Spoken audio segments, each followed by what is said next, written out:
Alright guys, we're back. The small block Chevy 350 MSD Billet Distributor install. It was a little too tough to film it, but basically I used this long screwdriver. And you just crawl in here, and when you picture where this is set, you look at the bottom and see where the oil pump drive key is, and you just get down there and you turn it. It's pretty simple. But it leaves your firing order and everything still intact on your mark. But you can pull it out, and basically this is how it would be installed. Your rotor would be facing about right here. Your oil pump drive gear would be lined up. And you should be able to just get that meshed in. And then, look at that, drops right in.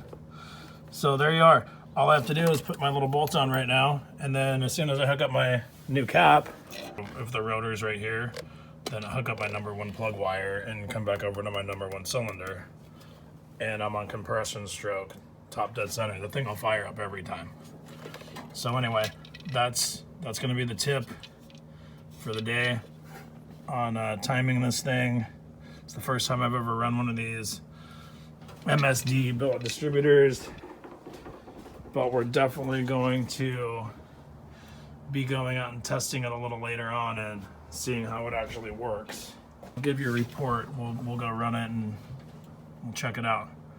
All right, so for right now, I'm gonna sign off and get ready to make another move here on this thing, and then we'll see if we can get that rev limiter and coil installed. All right, thanks for watching, and we will see you on the next video.